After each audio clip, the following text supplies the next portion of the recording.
따라해 보겠습니다. 성령의 약속을 받으라. 예, 오늘 성령의 약속을 받으라라는 제목으로 함께 말씀 증거하겠습니다. 저희가 이번 한 주간 동안 갈라디아서 말씀을 계속해서 저희가 강해 설교로 전했습니다. 그래서 수요 예배에도 1장, 또 금요 예배에 2장, 오늘 제가 3장을 증거합니다. 저희가 생명의 삶에 나와 있는 그 말씀의 진도대로 이렇게 설교를 하다 보니까 어쩔 때는 또 구약 성경, 어쩔 때는 또 이렇게 신약 성경 이렇게 번갈아 가면서 제가 이렇게 말씀을 증거하는 것을 보게 됩니다. 특별히 저희가 지난번에 제가 고린도 전후서를 이렇게 강해하면서 바울에 대해서 깊이 묵상하는 시간을 가졌습니다. 그런데 이번에 또 오랜만에 갈라디아서 말씀을 보면서 다시 한번 제가 이 바울의 이 마음에 대해서, 또 바울이 가진 그의 복음에 대해서 다시 한번 제가 이렇게 또 묵상을 하게 됩니다. 혹시 이번 주에 수요일 금요일 빠지신 분들을 위해서 제가 몇 가지 여러분들에게 좀 중요한 것들을 좀 복습을 해드리려고 합니다. 빠지신 분들은 우리가 1장에 나와 있는 중요한 몇 가지를 제가 좀 점검해 드리기 원하는데요. 우리 갈라디아서 1장의 말씀을 한번 보시겠습니다. 1장 1절에 나와 있는 말씀을 우리가 한번 같이 읽어보시겠습니다. 시작. 사람들에게서 난 것도 아니요 사람으로 말미암은 것도 아니요 오직 예수 그리스도와 그를 죽은 자 가운데서 살리신 하나님 아버지로 말미암아 사도된 바울. 이 바울이 자기를 소개하는 장면입니다. 그런데 여러분도 어디 가서 여러분을 소개할 거예요. 그렇죠? 저는 뭐 출신이 어디고요, 뭐 학교는 어디를 나왔고요, 뭐 직장은 어디에 있고요, 뭐 지금은 어디 살고 있고요, 뭐 교회는 어디를 다녀. 여러분이 누구를 만나든지 자기를 소개하게 됩니다. 그런데 이 바울은 스스로 자기를 소개하는 그 첫 번째 인사말에서 첫 마디가 무엇인 줄 아십니까? 사람에게서 난 것이 아니다라는 거예요. 이 말이 얼마나 중요한 말인지, 그는 사람으로 말미암은 것도 아니다. 또 한 번 강조합니다. 사람에게 난 것이 아니요 사람으로 말미암은 것이 아니다. 오직 예수 그리스도와 죽은 자 가운데 살리신 하나님 아버지로 말미암았다. 이 말은 바울 자신을 고백하면서 나는 하나님의 은혜, 그리스도의 복음, 또 하나님이 나를 선택하신 그 놀라운 선택이 사람에게서 나온 것이 아니라는 거예요. 제가 어제도 학생들 이렇게 음악을 가르치면서 그런 얘기들을 했습니다. 모태신앙인 사람들도 있고요. 여러분 여기 앉으신 분들 중에 어렸을 때부터 그냥 교회를 다니 저같이 모태신앙인 분들도 있고요. 이 바울처럼 회심을 경험한 사람도 있을 거예요. 아마 모태신앙 대부분들은요 그냥 사람들의 인도함을 받은 거예요. 가족의 인도함을 받은 거예요.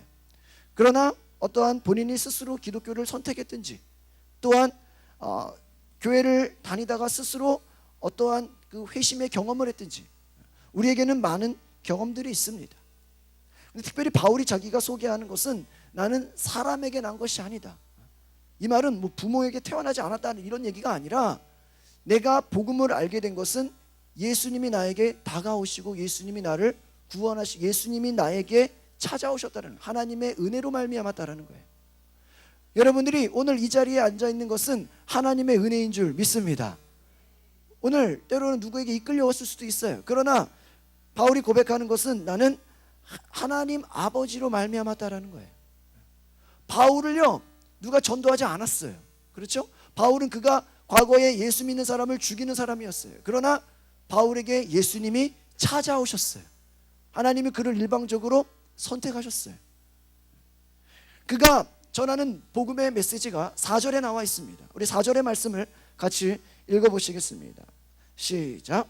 그리스도께서 하나님 곧 우리 아버지의 뜻을 따라 이 악한 세대에서 우리를 건지시려고 우리 죄를 대속하기 위하여 자기의 몸을 주셨다. 바울이 고백하는 이 복음의 이 메시지는 처음 시작이 무엇입니까? 하나님의 뜻을 따라 나왔다라는 거예요. 그러니까 복음이라는 것은요 여러분 하나님의 뜻으로, 하나님의 선택으로, 하나님의 부르심으로 나왔다라는 거예요. 그리고 그가 고백하는 것은 하나님의 뜻을 따라 악한 세대에서 우리를 건지려 하십니다. 여러분 우리가 하나님의 자녀된 것은 하나님이 저와 여러분을 이 악한 세대에서 우리를 불러주신 것을 믿으시기를 바랍니다. 오늘 우리가 이 교회에 나와서 예배하는 것은 하나님이 우리를 불러주시는 은혜, 또한 우리가 하나님의 자녀된 것은 악한 세대에서 우리를 건지신다는, 우리가 요즘 이 건진다라는 말이 굉장히 중요한 걸 알게 되잖아요.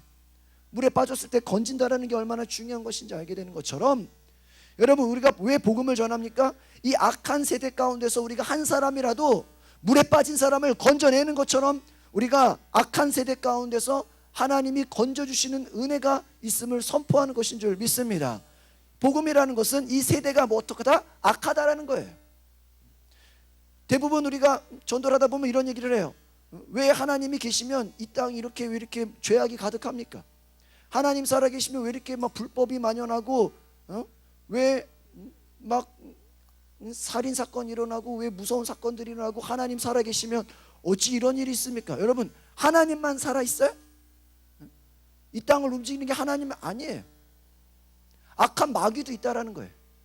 성경에 예수님도 말씀하시기를 악한 마귀는 공중 권세 잡은 자라는 거예요. 세상이 악하다라는 거예요. 악한 세대 가운데서 너희가 구원을 받으라는 거예요. 그러니까 우리가 하나는 알고 둘은 모르는 거죠. 악한 세대 가운데서 하나님이 우리를 건진받기 원하시는 것처럼 우리가 복음을 전하는 이유는 악한 세대에서 한 영혼이라도 하나님 앞에 돌아와서 건짐을 받으라는 것임을 믿습니다. 그러니까 오늘 이 4절의 말씀을 통해서 하나님은 바울에게 악한 세대에서 건짐받기로 한다. 여러분 악한 세대 가운데 빠져있는 우리들의 모습은 어떻습니까? 죄인이라는 거예요. 그 죄를 대속하기 위해서 예수님이 자기 몸을 주셨다. 예수님이 십자가를 지시고 예수님이 우리에게 아무 죄 없으시만 우리에게 자기 몸을 주신 것은 우리 죄를 대속하기 위함이다라는 거예요. 그러니까 우리는 죄인인 것이에요. 죄인인 우리를 악한 세대 가운데서 구원하시려고 예수님이 이 땅에 오신 줄 믿습니다. 바울은 그것을 깨닫고 증거했다라는 거예요. 근데 바울이 전하는 이 복음은 당시에 다른 복음이라고 있었어요. 거짓 선지자들이 막 증거하는 것이었어요. 저희가 어제 제가 집에 이렇게 있는데 누가 똑똑거려요.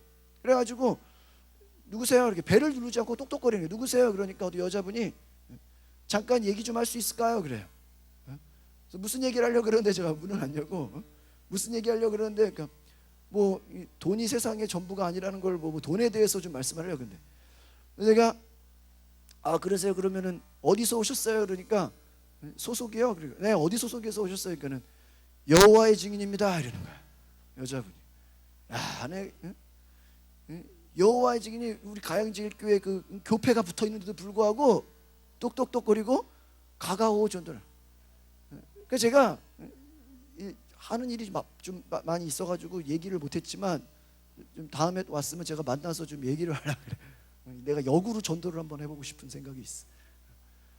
여러분 여호와 증인들은 뭐예요? 저 여호와 증인 많이 얘기해봤거든요 예전에. 그들은 똑같이 성경을 알아요.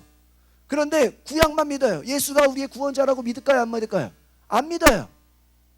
성령을 인정하지 않아요.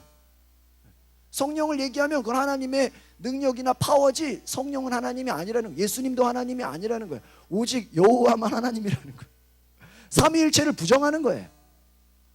거짓 선지자인 것이죠. 그들이 여러분 목사의 집도 두들기고 전도하기 원한다는 거예요. 이런 시대, 이게 뭐야? 악한 시대 가운데 살고 있다는 거예요. 그러니까 여러분 우리가 사는 시대는 악한 시대라는 것이, 악한 세대에서 하나님 우리를 건짐받기 원하신다는 걸 기억하시기를 바랍니다. 이것이 복음이에요. 그래서 바울이 증거하는 복음은 바로 1장 10절에 중요하게 나와 있습니다. 10절의 말씀을 한번 같이 읽어보겠습니다. 시작. 이제 내가 사람들에게 좋게 하랴, 하나님께 좋게 하랴, 사람들에게 기쁨을 구하랴. 내가 지금까지 사람들의 기쁨을 구하였다면 그리스도의 종이 아니. 바울이 가진 그 복음의 메시지는 무엇이냐? 철저하게 하나님을 기쁘시게 한다라는 거예요. 당시 거짓 선지자들, 거짓 복음을 전하는 자들에 대해서 자세하게 말하고 있지는 않아요. 뭐 당시 유대교 사람들도 있고 주변에 엉뚱한 사람들, 그런데 그들은 목적이 뭐냐? 사람들의 기쁨을 구한다는 거예요. 오늘 우리가 신앙생활하는 이유는 하나님의 기쁨이 되기 위함인 줄 믿습니다. 여러분 우리가 오늘 예배하는 것은 사람을 만나기 위한 것이죠. 사람의 기쁨이 되는 게 목사한테 인정받으려고 오는 게 아니에요. 여러분 마음 가운데 하나님의 기쁨이 되기를 원합니다. 하나님의 기쁨이 되기 위해 예배하는 거예요. 그래서 바울은 나는 사람의 기쁨을 구했다면 그리스도의 종이 아니다. 이 말은 나는 철저하게 하나님의 뜻을 따라 나왔다라는 것이에요. 오직 사람에게, 그래서 그가 증거하는 11절 12절 두 절의 말씀을 한번 1장 갈라디아서 1장 11절 12절 말씀을 또 읽어보겠습니다. 시작. 형제들아 내가 너희에게 알게 하노니 내가 전한 복음은 사람의 뜻을 따라 된 것이 아니니라. 12절 이는 내가 사람에게서 받은 것도 아니요 배운 것도 아니요 오직 예수 그리스도의 계시로 말미암아. 여러분, 이 계시라는 단어가요, 갈라디아서만 나오는 게 아니라 고린도 전후서 여러 곳곳에서 바울은 내가 받은 계시가 너무 크다, 이 계시가 얼마나 큰지 나는 결혼을 안 해도 하나님이 주시는 계시만으로도 배우자 없이도 부족하지가 않다, 하나도 니들이 부럽지가 않다. 바울이 받은 계시가 얼마나 큰지 그는 자랑하고 있어요. 하나님으로부터 얻는 것이 얼마나 많은지, 지혜도 있고 하나님이 보여주시는 것도 있고 하나님 말씀하시는 것도 있고, 그가 가진 복음도 또한 사람의 뜻을 따라 된 것이 아니다, 사람에게 받은 것도 아니다. 이 말은 무엇이에요? 누가, 물론 바울을 지도하고 옆에서 도와준 사람들이 있을 수 있어요. 그러나 여러분, 오늘날 우리 기독교가요, 신약 성경의 13권이 누가 만든 거예요? 바울이 쓴 거예요. 오늘 우리 기독교는요, 예수 그리스도를 중심으로 우리가 신앙을 고백하지만 따지고 보면 그 기독교의 기반을 만든 건 누군지 아십니까? 바울이에요. 우리가 따지고 보면 바울이 정한 이 기독교의 그 원리를 우리가 그대로 따라가는 거예요, 성경적 원리를 가지고. 근데 바울이 뭐라 그래요? 이것이 내가 이렇게 성경에 이렇게 메시지를 쓰고 편지를 쓰고 한 모든 것이 사람에게 받은 것이 아니다, 누가 가르쳐 준 것이 아니다. 뭐예요? 오직 예수 그리스도의 무엇으로 말미암았다 그럽니까? 계시를 받았다, 하나님의 말씀을 받았다는 거예요. 하나님이 직접 그에게 말씀하셨다. 여러분 생각해 보십시오. 바울이 받은 복음이 하나님의 계시로 다가왔다는 거예요. 오늘 우리 신약 시대에 사는 성도들은요, 하나님의 계시가 있다는 것을 기억하시기를 바랍니다. 오늘 우리가 예배에 나오는 것은 그냥 일요일 되니까 성당 가고 절에 가고 그냥 그러한 종교 활동이 아니라는 거예요. 기독교는요, 종교라고 이름 붙이기도 좀 어울리지가 않아요. 왜 그런지 아십니까? 하나님을 만나는 거예요. 일반 종교라는 것은 무엇입니까? 그냥 하나의 예식이야. 그냥 와서 군대로 말하면 입소식, 퇴소식, 학교로 말하면 입학식, 뭐 졸업식, 그냥 앉아있다 가는 거예요, 수료식처럼. 여러분, 예배는 그냥 여러분 앉아왔다 가는 게 아니에요. 하나님 만나고 하나님으로부터 계시의 말씀을 들으시기를 바랍니다. 그래서 하나님은 계시하시는 분이라는 거예요. 만나 주신다는, 말씀하시는 분이라는 거예요. 여러분, 성경에 66권 하나님 말씀이 있어요. 그럼 성경에 하나님 말씀이 66권으로 끝나면 더 이상 하나님 말씀을 안 하나요? 아니죠. 하나님 저와 여러분의 삶 가운데 말씀하시는 분이라는 것을 기억하시기를 바랍니다. 그래서 그가 나는 예수 그리스도의 계시다, 성령의 능력이 있다. 바울이 갈라디아에서 강조하는 그의 복음의 메시지는 하나님의 계시와 성령의 능력이라는 거예요. 너희가 율법주의의 형식에 빠져가지고 성령을 놓치지 말라는 거예요. 하나님의 계시를 잃어버리지 말라는 거예요.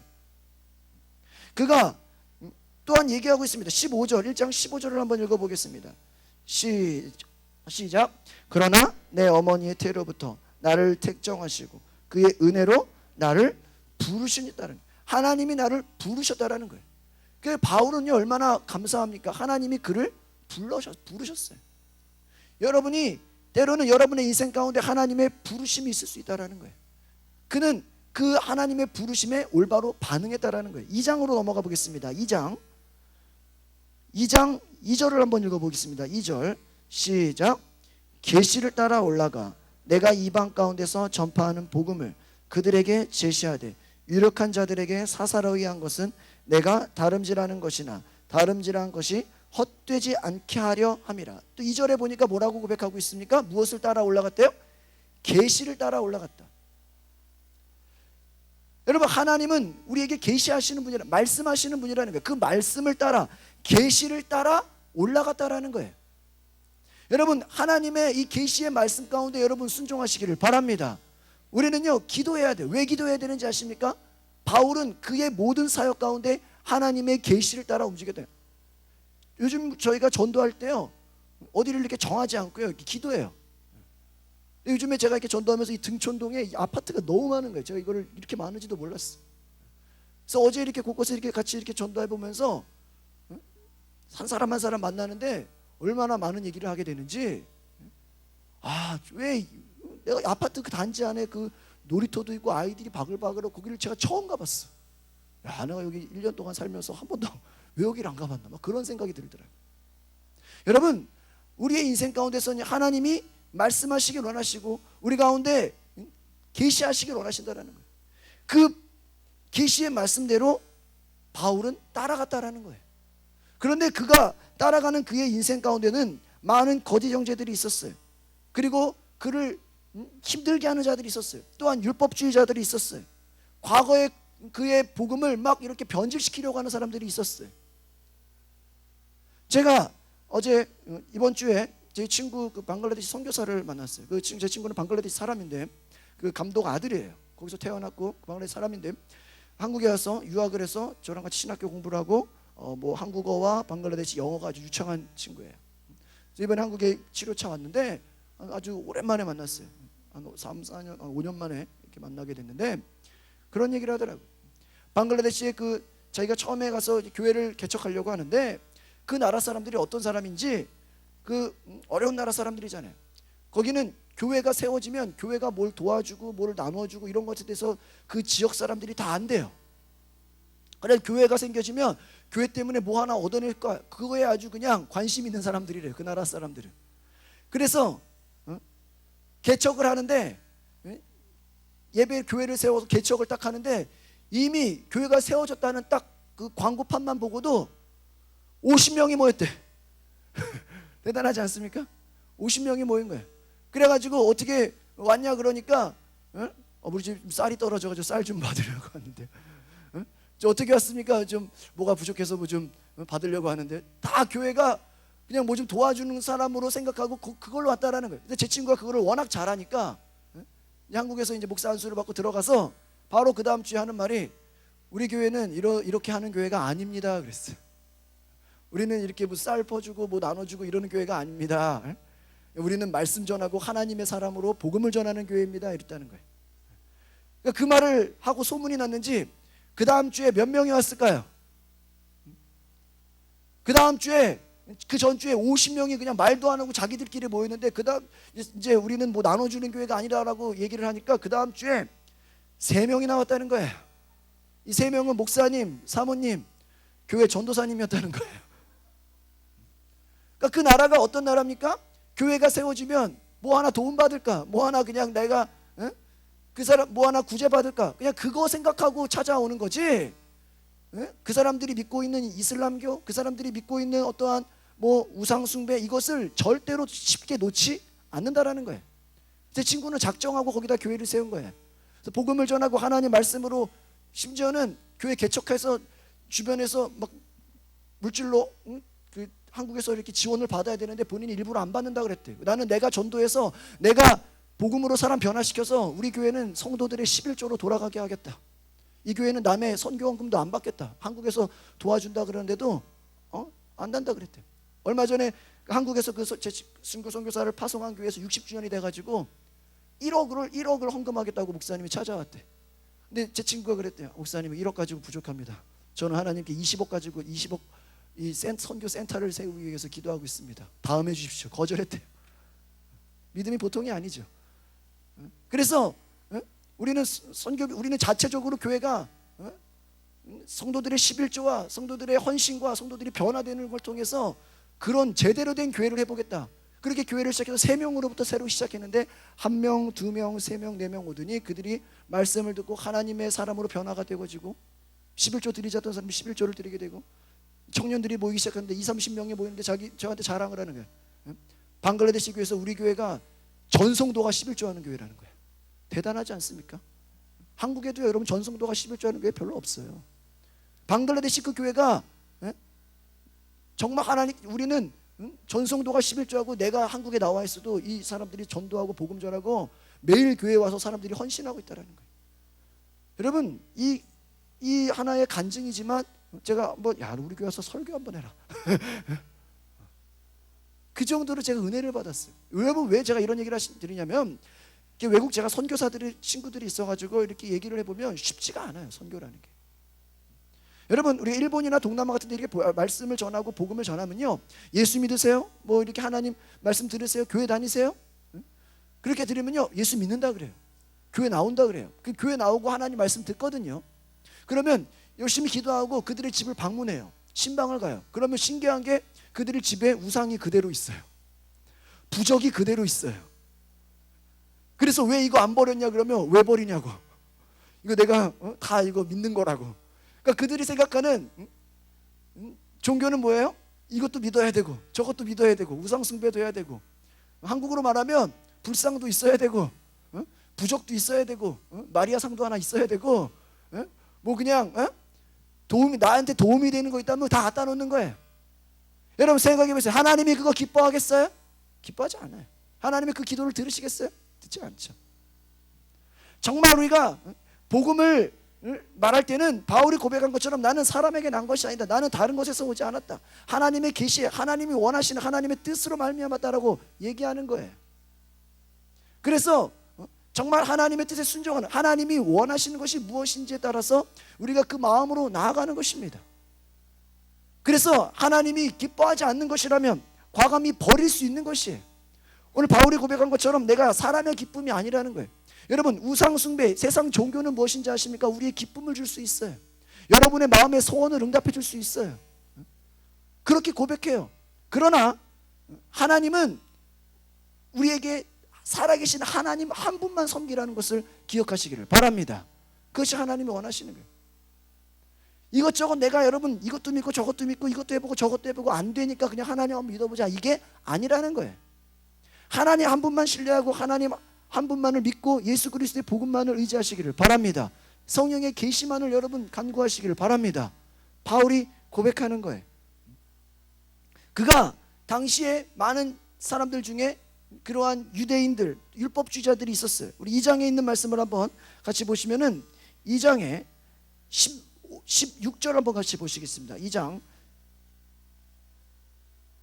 16절 같이 볼까요? 시작. 사람이 의롭게 되는 것은 율법의 행위로 말미암음이 아니요 오직 예수 그리스도를 믿음으로 말미암는 줄 알므로 우리도 그리스도 예수를 믿나니 이는 우리가 율법의 행위로서가 아니고 그리스도를 믿음으로써 의롭다함을 얻으려 함이라. 율법의 행위로서는 의롭다함을 얻을 육체가 없느니라. 여러분 우리의 하나님 앞에 의롭게 되는 것은, 이 장에서 말하는 것은 율법의 행위가 아니라 우리가 무엇을 해서, 우리가 어떤 우리의 공로가 아니라 바로 믿음으로 말미암는 것. 이 믿음이라는 것은 다른 말로 하면 우리가 하나님을 믿는 온전한 믿음 가운데 나아가라는 거예요. 그리고 또 우리가 율법의 행위로서 의롭다함을 얻는 것이 아니라 믿음으로써, 그리스도를 믿음으로 의롭다함을 얻는 것이다. 여러분 우리가 율법을 지키는 것만으로 하나님이 그것으로 만족하는 게 아니라는 거예요. 우리가 왜 율법을 지킵니까? 믿음으로 지켰다고 다가 아니라, 우리의 종교, 우리의 신앙이 그냥 무엇을 지켰다라고 다가 아니라 믿음으로 하고 있냐라는 거예요. 여러분 정말 하나님을 믿음으로 예배하십니까? 여러분 봉사도 믿음으로 하라는 거예요. 여러분 헌금 드리는 것도 믿음으로 하라는 거예요. 제가 어제도 이렇게 음악 교실 하는데 요즘에 제가 이제 말씀으로 어제 상준이하고 이렇게 막 말씀을 전했어요. 제가 어제 다른 교회 순복음 다니는 고3 학생인데, 너 정말 제가 이 갈라디아서 말씀 똑같이 증거했어. 증거하면서 너가 지금부터 하나님을 1순위로 모셔라. 제가 우리 고등학생들, 고3이고 막 고등학생들이지만 목사님은 주일날 12시 딱 되면 공부하다가도 책 딱 덮었다. 주일날 하나님을 거룩하게 지키게 했다. 주일날은 하나님의 날이다. 우리 하루 종일 하나님을 기쁘시게 하는 날이다. 많은 아이들이 고3 되면 어떡하는지 해서 고3이니까 당연히 교회 빠지는 줄 알아. 시험 기간 되면 당연히 교회 빠지는 줄 알아. 그게 하나님 잘 섬기는 게 아니에요. 여러분 고3 때 공부한다고 교회 빠진 애가 대학 가서 교회 잘 다니고 열심히 하나님의 막 은혜 받는 거를 별로 보질 못했어요. 오히려 MT 가고 친구 만난다 그러고 다 딴 데로 놀러 가요. 여러분 정말 여러분 하나님을 여러분 1순위로 생각하십니까?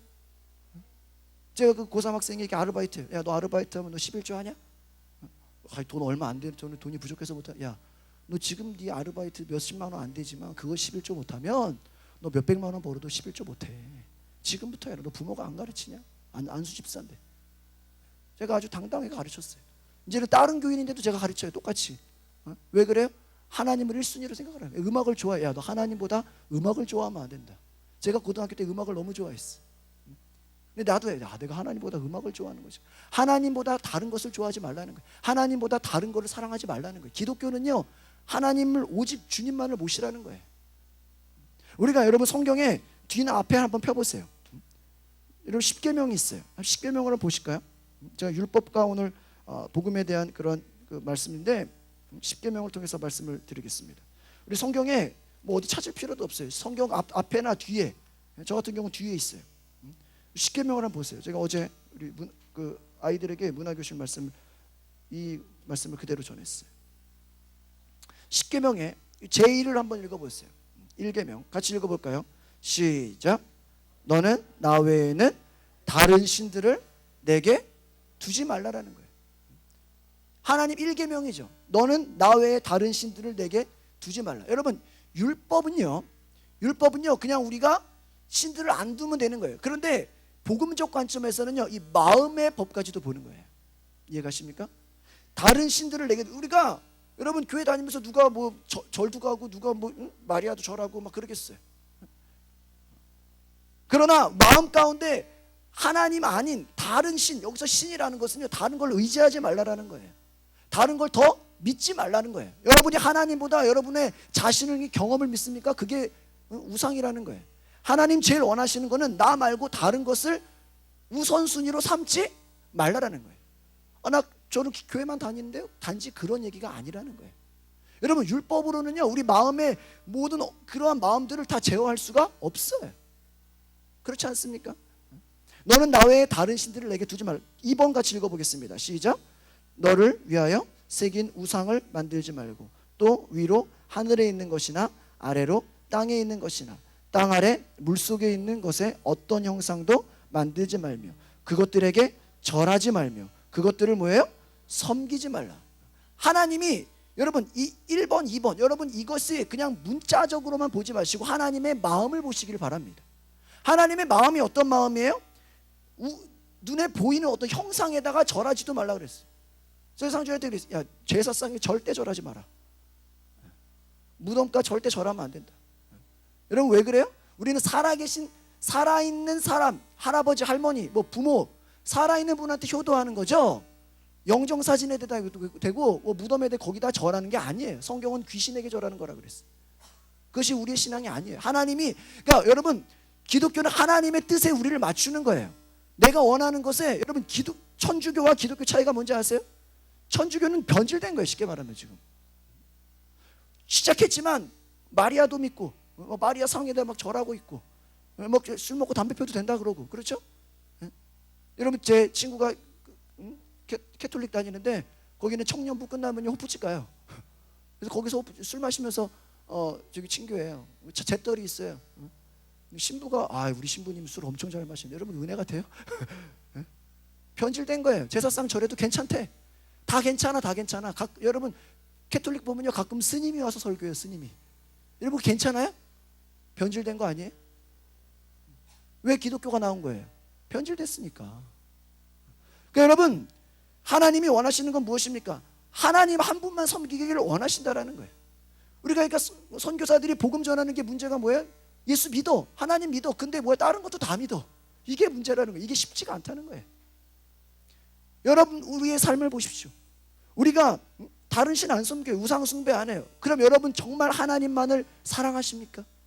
정말 하나님만을 의지하시고 하나님만이 여러분의 인생의 우선순위입니까? 하나님 믿는 것과 여러분 돈이 있다면, 돈 버는 게 있다면 어떤 게 더 중요합니까? 우리가 그걸 바꾸지는 않습니까? 이 시간에 여러분 일해서 한 10만 원이라도 벌 수 있다면 그거 가지 않겠어요? 하나님 원하시는 건 다른 것을 섬기지 말라는 거예요. 왜 볼까요? 그 밑에 작은 글씨 한번 보세요. 하나님 시작. 나 내 하나님 여호와는 질투하는 하나님인즉 나를 미워하는 자의 죄를 갚되 아버지로부터 아들에게로 3, 4대 이르게 하거니와 나를 사랑하고 내 계명을 지키는 자에게는 천대까지 은혜를 베푸신다라는 거예요. 그러니까 하나님은 어떤 하나님이다? 질투하는 하나님이다. 여러분 보세요. 여러분이 하나님을 사랑한다면 하나님이 질투하는 하나님이에요. 여러분의 마음을 보신다라는 거예요. 하나님 원하시는 것은 여러분의 형식이 아니에요. 율법주의의 문제는 뭔지 아십니까? 그냥 내가 형식만 잘 지켰어. 앉아있기만 해. 여러분 이 시간 앉아있는데 여러분이 지금 앉아 있으면서 딴 생각하는지 제가 알아요, 몰라요? 모르죠. 저는 몰라요. 알 수가 없어요. 거기까지는 몰라요. 그러나 하나님은 여러분의 마음을 보신다라는 거예요. 하나님 섬기는데 정말 하나님 사랑하냐? 정말 너희가 나의 말씀을 따라 정말 내 말씀을 사랑하고 나를 존경하냐? 정말 여러분, 우리 예배가 그런 예배가 되기를 소망합니다. 정말 여러분 하나님을 1순위로 사랑하시기를 바랍니다. 네 번째를 한번 읽어보겠습니다. 네 번째, 같이 읽어볼까요? 시작. 안식일을 기억하여 거룩하게 지키라. 엿새 동안은 힘써 내 모든 일을 행할 것이나 일곱째 날은 내 하나님 여호와의 안식일인즉 너나 내 아들이나 내 딸이나 내 남종이나 내 여종이나 내 가축이나 내 문 안에 머무는 객이라도 아무 일도 하지 말라. 성경이 뭐라는 거예요? 아무 일도 하지 말래요. 그날은 왜 아무 일도 하지 말라 그럴까요? 그럼 하루 종일 잠만 자라는 거예요? 아니죠. 하나님을 위한 날로 삼으라는 거예요. 그러니까 여러분, 이 주일이 하나님 앞에 기쁨이 되는 날이 되시기를 바랍니다. 그래서 저는요, 고3 때도 딱 주일 되면 딱 쉬었어요. 하루 종일 예배했어요. 하루 종일 교회 갔어요. 월요일 딱 되면 또 공부하고 막 새벽 잠 몇 시간밖에 안 자고. 저는 그렇게 지켰어요. 정말 시험 기간이라도 주일 되면 미리 공부해놨어요. 차라리. 뭐 주일 돼서 뭐 교회 빠지고 호들갑 떨고, 저 그런 사람들 별로 이해가 안 가요. 제가 아는 분당에서 그 청소년 사역하는 단체를 보면요, 이렇게 막 거기는 토요일 날 제자 훈련하고 아이들을 막 신앙으로 훈련시키거든요. 저 대표하시는 목사님이, 야, 너희들이 하나님 앞에 헌신해서 점심시간마다 학교 와서 기도하고 교회 와서 훈련받고 또 예배하고 이런 것 때문에 공부 못하면은 덕이 되겠냐? 오히려 하나님이 지혜를 주고 하나님이 너를 축복하면 더 잘 될 거다. 오히려 하나님께 드리는 시간 아까워하지 마라. 그렇게 공부했는데 그 선교 단체의 아이들 중에서요, 각 학교에 전교 1등이 3명이 나왔어. 그러니까 찍소리를 못하는 거예요. 그러니까 여러분, 우리가요, 하나님 섬긴다고 해서, 우리가 하나님께 무엇을 드린다고 해서 우리가 손해보는 게 아니라는 거예요. 하나님이 제가요, 그 분당고등학교에 기독학생반을 이렇게 쭉 담당했었는데, 어떤 학생이 너무 열심히 해. 다른 애들은 고3이라고 뭐 학교도 뭐 수련회도 빠지고 뭐 모임도 빠지고 다 빠져. 근데 그 어떤 아이는요, 계속 예배도 나오고 수련회도 가고 고3. 저는요, 걔를 보고, 아, 쟤는 공부 안 하는 애인 줄 알았어. 나도 목사인데도, 전도사 때. 아, 쟤 공부 안 하나? 근데 나중에 대학 가는 걸 보니까 중앙대 신분방송학과 가더라고. 다른 애들이 또 재수하고 더 이렇게 안 좋아지더라고. 그러니까 여러분, 하나님 앞에서 여러분 계산하지 마세요. 여러분이 누구를 사랑하는데, 어떤 사람을 사랑하는데 내가 1,000원, 2,000원 쓰면서 아깝다고 생각해요? 그게 사랑이에요? 아니잖아요. 여러분, 하나님 앞에 시간을 드리고 하나님 앞에 물질을 드리고 하나님 앞에 헌신하는 그것을 아깝다고 생각하는 것 자체가 벌써 하나님을 사랑하는 게 아니라는 거예요. 하나님 원하시는 것은 정말 여러분이 하나님의 말씀을 따라서 온전히 신뢰하기를 원하십니다. 성령으로, 왜 바울이 성령으로 하라 그럴까요? 바울이 받은 복음은 하나님의 계시라는 거예요. 그냥 율법적인 전통이 아니라는 거예요. 그에게는 성령이 계시하셔서 성령으로 막 움직였다라는 거예요. 여러분, 율법은요, 죄를 이기게 할 수는 없어요. 율법은요, 그냥 그 정도, 그냥 보이지 않게. 여러분 보세요. 이번에 세월호 때문에 한국의 법이 강화가 돼요. 법은요, 최소한 지켜야 되는 그냥 하나의 기본적인 틀이에요. 그런데 세월이 가면서, 시간이 가면서 점점 강화가 되는 거예요. 쉽게 말하면 성령의 법과 율법이 뭐가 다르냐면, 율법은 눈에 보이는 거예요. 여러분이 주일날 교회 오면 돼. 근데 성령의 법은 뭐야? 교회 온 것만으로 아니야. 네가 이 주일을 정말 하나님의 영광을 위해 쓰라는 거예요. 여러분, 율법으로는요, 살인 안 하면 돼. 안 죽이면 돼. 그렇죠? 그런데 성령의 법으로는 뭐예요? 사랑하라는 거야. 정말 마음 가운데 용서하라는 거예요. 여러분, 율법으로 그것을 따질 수가 없는 거예요. 하나님 사랑하는 게 눈으로 보이지 않잖아요. 그러네 성령의 법으로 너희가 살라는 거예요. 3장의 말씀을 한번 보시겠습니다. 3장. 우리 3장의 말씀을 보시면 2절의 말씀을 같이 보겠습니다. 2절. 2절 말씀을 같이 읽어보실까요? 시작. 내가 너희에게서 다만 이것을 알려하노니 너희가 성령을 받은 것이 율법의 행위로냐 혹은 듣고 믿음으로냐. 너희가 율법의 행위를 통해서 성령을 받지 않았다라는 거예요. 그러니까 이 당시에 어떤 사람들이 있었냐면 유대인들이 있어요. 유대인들은 율법을 지키는 사람들이고, 이방인들은 율법을 지키지 않았지만 때로는 그가 믿음으로 성령 받은 사람들이었어요. 그런데 다시 이 사람들이 유대주의의 그 형식주의와 율법주의로 다시 돌아가려고 그래요. 그러니까 다시 강조하는 거예요. 너희가 성령 받은 것이 뭐 때문에 받은 거냐? 믿음으로 받지 않았냐? 그렇죠? 3절의 말씀을 같이 읽어보겠습니다. 3절 시작. 너희가 이같이 어리석으냐? 성령으로 시작하였다가 이제는 육체로 반칙. 여러분, 이것은요 성령 받은 사람을 통해서 말하는 거예요. 너희가 성령으로 믿음으로 시작했으면 끝까지 무엇으로 살아라? 믿음으로 살라라는 거예요. 그럼 우리의 신앙생활은, 이 복음이라는 것은 내 율법에 내 행위가 나를 신뢰하는 게 아니에요. 우리의 육체를 신뢰하는 게 아니에요. 성령으로 시작해서 육체로 마치지 말라는 거예요. 그래서 하나님이 먼저 우리를 사랑하셨고 우리의 삶은 은혜에 감사하는 삶을 따라 사는 것이에요. 성도의 삶은 그리스도를 믿을 때 의롭다함을 얻어서 성령을 받는 것으로 시작되니까, 성도라는 것은 우리가 성령을 받는 거예요. 그리고 믿음으로 말미암아 거듭나서 새로운 피조물이 되는 거예요. 그리고 하나님의 법을 성령의 능력으로 지켜. 여러분이 보세요. 목사님, 뭐 교회 나오는 거 너무 힘들어요. 너무 힘들어요. 물론 육체가 힘들 수 있죠. 그러나 우리의 근원적인 부분에서는 뭐예요? 성령이 우리 안에서 일하시지 않던, 그게 안타까운 거예요. 그러니까 우리 안에 믿음이 부족한 거예요. 믿음이. 우리가 애쓰는 것이 아니에요. 그냥 우리 가운데 하나님 은혜의 성령의 능력으로 감사하는 거예요. 여러분, 율법을 지키는 것만으로는 왜 부족하냐? 왜 그게 온전하지 못하냐? 죄를 이길 수가 없어요. 왜 바리새인들이 예수님 앞에서 욕먹었어요? 그들은 다 지켰어. 뭐 구약에서 말하는 성경의 법을 다 지켰단 말이에요. 그런데 그 마음 가운데 진심으로 예수님 볼 때 그들이 하나님을 사랑하지 않아. 또 예수님의 말씀을 듣지 않아. 하나님의 자녀가 아닌 거예요. 그러니까 여러분, 우리의 삶이 정말 성령의 능력으로 죄를 이기는 삶, 고난을 이기는 삶을 사시기를 바랍니다. 그래서 우리가 믿음으로 살아가는 것이죠. 우리가 4절 5절의 말씀을 같이 읽어보겠습니다. 3장 4절 5절 시작. 너희가 이같이 많은 괴로움을 헛되이 받았느냐? 과연 헛되냐? 5절 너희에게 성령을 주시고 너희 가운데서 능력을 행하시는 이의 일이 율법의 행위로서냐 혹은 듣고 믿음에서냐? 그렇습니다. 바로 바울이 고백하는 것은 너희에게 성령을 주시고 너희 가운데 능력을 행하시는 이의 율법이 그것이 행위냐 믿음이냐라는 거예요. 그러니까 여러분, 신약에서 우리에게 주시는 하나님의 말씀은 우리가 하나님 말씀을 내가 할 수 있어서 하는 게 아니라는 거예요. 내 노력과 내 힘으로 하는 게 아니라 믿음으로 하나님 앞에 순종하는 마음으로 하시기를 바랍니다.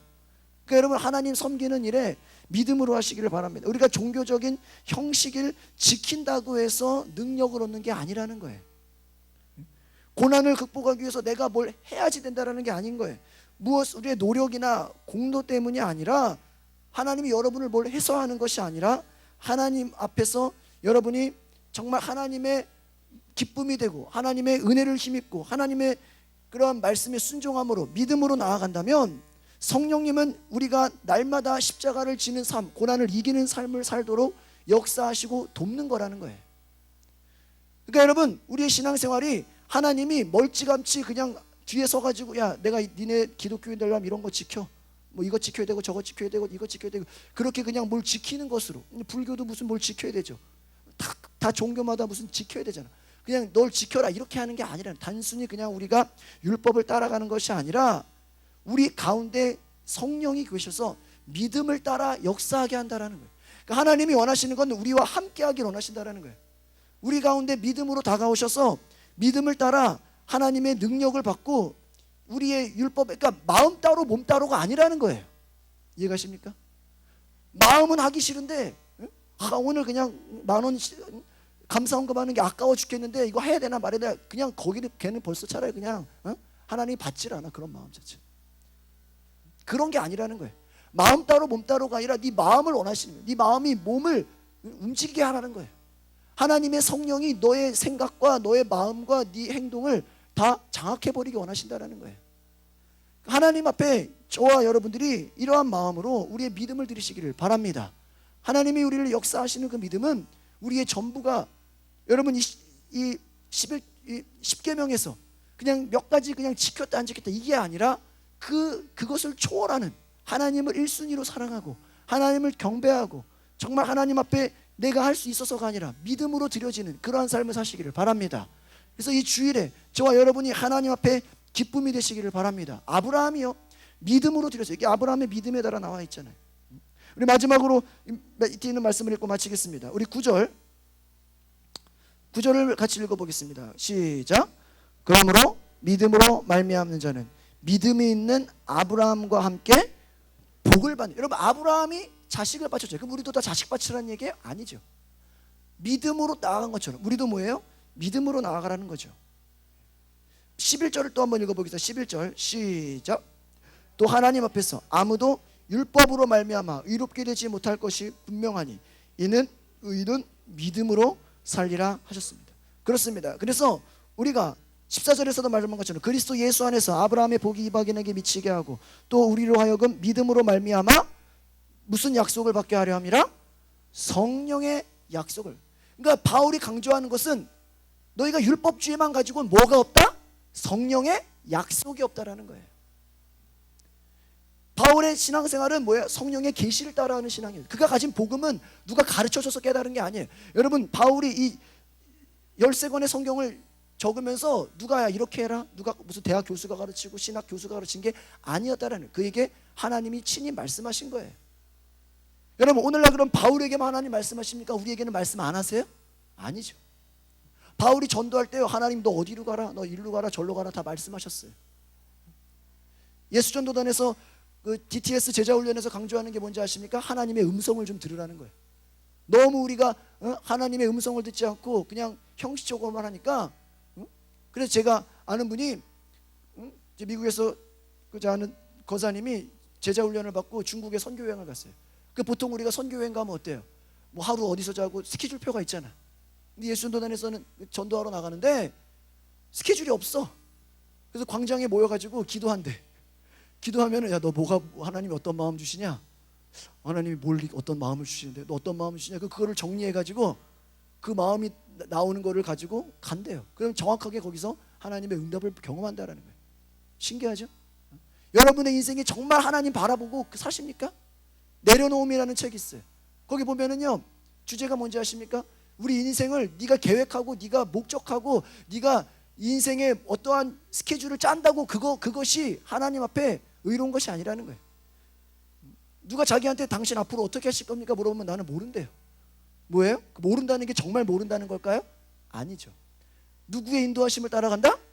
성령의 인도하심을 따라간다는 거예요. 바울이 계시를 따라 올라간 것처럼 그가 어디를 가야 될지 하나님께 물어보고 간 것처럼 여러분이 하나님 앞에 신앙생활하는 것도 하나님께 물어보고 가라는 거예요. 성령의 약속을 따라하는 거예요.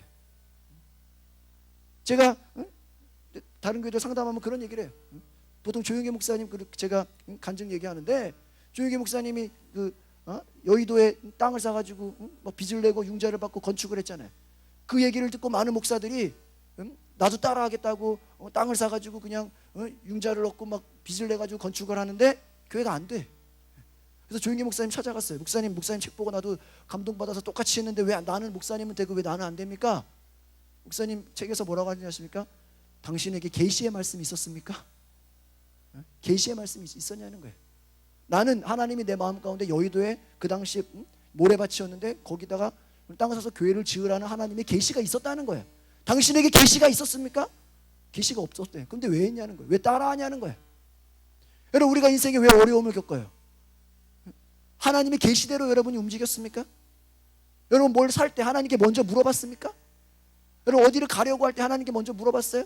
여러분, 계약을 하려고 할 때, 뭐 집을 계약하려고 한다든지 어떤 무슨 새로운 일을 시작하려고 한다고 할 때 하나님께 물어보고 하나님께 기도해보고 사인을 받았습니까? 하나님 앞에 계시를 받으라는 거예요. 누구 흉내내지 말라는 거예요. 누가 하라니까. 그러니까 바울이 말하는 게 뭐예요? 나는 사람으로 나지 않았다. 나는 사람의 말을 듣지 않는다. 이 얘기 쉽게 말하면. 목사로 말하면 무슨 얘기냐십니까? 나는 교인들 말에 끌려가지 않는다라는 거예요. 하나님 말씀하는 거에 그냥 나간다라는 거예요. 여러분, 저와 여러분들이 이와 같은 놀라운 믿음이 되기를 바랍니다. 하나님께 물어보세요. 이사 갈 때도요, 하나님 어디로 가야 되는지 물어보세요. 일을 시작할 때도 하나님 이거 해야 됩니까? 오늘 여러분, 오늘 새벽 기도가 왜 중요해요? 오늘 내가 누구 만나야 되는데, 하나님 내가 이 사람 만나야 됩니까? 여러분, 우리가 인생은요, 만나야 될 사람이 있고요, 만나지 말아야 될 사람이 있어요. 때로는요, 우리는 차라리 안 만나면요 실패 안 하는 경우도 있어요, 인생에서. 안 그래요? 사기꾼 안 만나는 게 좋은 거 아니에요? 안 만나는 게 좋은, 거짓 선지자들 안 만나는 게 도움되는 거 아니에요? 신천지 안 만나는 게 도움되는 거 아니에요? 여호와 증인 안 만나는 게 도움되는 거죠. 친한 게 좋겠어요? 아니죠. 여러분, 하나님께 물어보고 결정한다면요, 그 책임은 누가 지는 것이다? 하나님과 같이 내요. 성령의 약속이라는 게 뭔지 아십니까? 율법주의만 가지고 니들이 잘했다라고 만족하고 현재에 안주하지 말라는 거예요. 너희들 가운데 성령의 약속이 있냐? 바울의 고백은 오늘 그것입니다. 오늘 저와 여러분이 부활의 증인으로 살아가면서 성령의 약속을 따라 사시기를 바랍니다. 우리 교회가 하루하루 성령의 약속을 따라서 저와 여러분들이 믿음으로 고백하시기를 바랍니다. 그래서 여러분, 우리가 하나님을 섬기는 건요, 뭐가 있어서 하는 게 아니에요. 뭐가 이제 물질이 넉넉하니까 헌금 드리고 쓸 거 다 쓰고 그냥 요거만큼 남으니까 헌금, 이런 게 아니에요. 부족하더라도 하나님께 나아가는 거예요. 여러분, 시간도요, 내가 그냥 할 일 없으니까 그냥 교회 와서 그냥 청소하는 게 아니에요. 바쁜 와중에도 끝나는 시간 가지고 기도하고, 바쁜 와중에도 하나님 찾고 기도하고 전도하는 거예요. 그러니까 바쁠수록 기도하고 바쁠수록 더 전도하고 하나님 앞에 우리가 드리는 거예요. 한가해 가지고 하는 게 아니에요. 제가 제일 싫어하는 게 뭔지 아세요? 이것도 해보고 저것도 해보고 하다 안 되니까 신학교 나가요. 저는 이런 사람 제일 싫어해요. 저는 그런 사람 보면 좀 말리고 싶어요. 사업하다가 실패하고 이것도 해보고 실패하고, 이거 하나님이 그러면 무슨 실패자만 쓰는 거예요? 제 친구 중에 이번에도 저 연애 때 만났는데, 걔는 실력이 서울대 갈 수 있는 실력이에요. 수석으로 들어왔어요. 근데 과감하게 신학교 온 거예요. 주변에서 여러분 같으면 신학교 가게 하겠어요? 서울대학교 가지? 성적이 서울대학교 갈 실력인데 과감히 신학교 온 거예요. 하나님이 그걸 기뻐하지 않겠어요? 이것저것 성적이 안 돼가지고 그냥 하다 안 되니까 그냥 신학교 나가자. 무슨 신학교가 그런 애들 오는 거예요? 아니에요. 여러분, 정신 차려야 돼요. 하나님을 계산하지 마세요. 여러분이 그냥 하나님 앞에 그냥 이것 조금 한다고 생색낼 필요도 없어요. 하나님 앞에 인색해하지 마세요. 하나님이 그런 여러분의 생각과 여러분의 계산적인 걸로 하나님이 응답하는 분이 아니라는 거예요. 하나님은 무궁무진하신 분이에요. 여러분, 하나님께 드린다고 하나님 앞에 여러분 시간과 마음과 여러분 하나님 앞에 여러분의 마음을 드리는 것이 하나님의 것이 여러분의 것이 되는 거예요. 여러분의 것이 하나님 것이 되면 하나님 것이 누구의 것이 된다? 여러분 것이 되는 거예요. 우리 것이 되는 거예요. 하나님 뭐가 부족해요? 아니에요. 저 여러분이 믿음으로 나아가시기를 바랍니다. 기도하겠습니다. 거룩하신 주님, 오늘 우리가 믿음을 따라 아브라함의 복에 참여하도록 바울의 이 고백의 메시지를 들은 것처럼 하나님, 믿음으로 사는 자들이 되게 하옵소서. 율법의 형식에 빠져서 그냥 이거 하나 지켰다고 내가 생색내고 내가 하나님 앞에서 의무를 다하는 것이 아니라 성령의 약속을 따라 성령의 계시를 따라 살아가게 하옵소서. 하나님의 자녀로 살아간다는 것은 하나님 앞에 하나님의 말씀을 듣고 그분이 공급하시는 능력으로 살아가는 줄 믿습니다. 내가 쌓아놓은 공로와 나의 행위와 나의 의지가 아니라, 나의 경험이 아니라, 내 생각과 내 경험과 나의 것을 믿는 것이 아니라 나의 것을 포기하고 나의 것을 내려놓고 하나님의 인도하심으로 하나님의 말씀 앞에 하나님을 의지하며 기도해서 하나님의 응답을 받아 움직이게 하옵소서. 그래서 하나님 앞에 성령의 약속을 따라서 우리의 인생이 실패하지 않는 인생, 하나님 앞에 성공적인 인생, 하나님의 기쁨이 되는 인생이 되어지게 하옵소서. 감사와 찬양을 드리며 예수 그리스도의 이름으로 기도하옵나이다.